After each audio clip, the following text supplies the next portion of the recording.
Hi hello friends, welcome back to our channel. నేను మీ లక్ష్మి. ఈరోజు మన కిచెన్లో ఈ సమ్మర్కి కూల్గా కర్బూజాతో తక్కువ ఖర్చుతో షర్బత్ని ఎలా ప్రిపేర్ చేయాలో మీతో షేర్ చేసుకోబోతున్నాను. ఈ సమ్మర్లో తప్పకుండా ట్రై చేయాల్సిన రెసిపీ. ఇన్ఫ్యాక్ట్ ఈ రెసిపీ పిల్లలు కూడా ఈజీగా ప్రిపేర్ చేయగలుగుతారు. ఇంటికి ఎవరైనా గెస్ట్లు వచ్చినా లేదా కూల్గా ఏదైనా తాగాలి అన్నా ఈ కర్బూజా షర్బత్ రెసిపీని ఇన్స్టెంట్గా క్విక్ అండ్ ఫాస్ట్గా ప్రిపేర్ చేయొచ్చు. ఇక లేట్ చేయకుండా ఎలా చేయాలో చూసేద్దామా?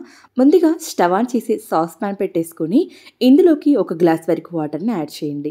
ఇందులోకి 2 గంటల పాటు నానబెట్టుకున్న 2 టేబుల్ స్పూన్ల సగ్గుబియ్యాన్ని యాడ్ చేసుకోవాలి. సగ్గుబియ్యం ఈ సమ్మర్లో తీసుకోవడం చాలా మంచిది, ఒంటికి బాగా చలవ చేస్తుంది.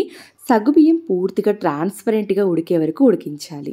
ఈ సగ్గుబియ్యం ఉడికిన తర్వాత ఫిల్టర్ చేసి పక్కన పెట్టేసామనుకోండి, ఒకదానికొకటి అంటుకుపోతూ ఉంటుంది. అలా అంటుకోకుండా ఉండాలి అంటే ఇలా ట్రాన్స్పరెంట్గా ఉడికిన తర్వాత వీటిని ఫిల్టర్ చేసి చల్ల నీళ్ళల్లో వేసేయండి. అప్పుడు ఒకదానికొకటి అంటుకోకుండా ఉంటాయి. ఈలోపు మనము ఒక కర్బూజాని తీసుకొని ఇలా మిడిల్లోకి కట్ చేసుకోండి. బాగా పండింది తీసుకోండి, పచ్చిదైతే వద్దు. ఇలా మిడిల్లోకి కట్ చేసుకొని ఇందులో ఉన్న విత్తనాల మొత్తాన్ని కూడా తీసేసుకోండి. ఇలా విత్తనాల మొత్తం తీసేసిన తర్వాత ఇలా 1 స్పూన్ తీసుకొని ఈ గుజ్జు మొత్తాన్ని కూడా ఒక దగ్గరికి చేసేయండి. లేదంటే చాక్తో కట్ చేసి స్కిన్ మొత్తం పీల్ చేసేసి చిన్న ముక్కలుగా కట్ చేసుకోండి. మీ కన్వీనియంట్ని బట్టి మీకు ఎలా కంఫర్ట్ అయితే అలా కట్ చేసుకోండి. నేనైతే 2 కూడా ఈ విధంగా ఈ గుజ్జు మొత్తాన్ని ఒక దగ్గరగా తీసేస్తున్నాను. ఇలా తీసుకున్న ఈ కర్బూజా గుజ్జు మొత్తాన్ని కూడా ఒక మిక్సీ జార్లోకి వేసుకోవాలి. ఇందులో మనము పంచదార అయితే యాడ్ చేసే పని లేదు. పలుకు అనేది ఎక్కడా లేకుండా క్రీమీగా ఉండేలాగా ఇలా గ్రైండ్ చేసుకుని కాస్త పక్కన ఉంచండి. స్టవ్ ఆన్ చేసి ప్యాన్ పెట్టుకొని ఇందులోకి ఫుల్ ఫ్యాట్ మిల్క్ ఒక 1/2 లీటర్ వరకు తీసుకోవాలి. 1/2 లీటర్ పాలని మొత్తంగా యాడ్ చేయొద్దు. కొద్దిగా ఒక 4-5 టేబుల్ స్పూన్ల వరకు అలా కాస్త పక్కన ఉంచండి.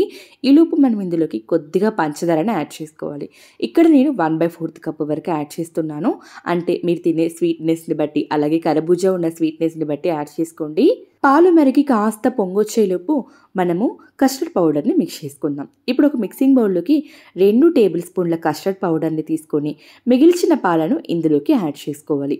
ఇప్పుడు 1 స్పూన్ కానీ లేదా ఒక గరిట కానీ తీసుకొని ఉండలేమి లేకుండా ఈ కస్టర్డ్ పౌడర్ పాలల్లో బాగా కలిసేలాగా అంతా ఒకసారి బాగా నీట్గా ఇలా ఉండలేమి లేకుండా మిక్స్ చేసుకొని కాస్త పక్కన ఉంచండి. పాలు బాగా మరిగి ఇలా పొంగొస్తున్నప్పుడు మంటని లో ఫ్లేమ్లోకి పెట్టేసుకొని మిక్స్ చేసి పెట్టుకున్న కస్టర్డ్ పౌడర్ మిల్క్ని యాడ్ చేసుకోవాలి.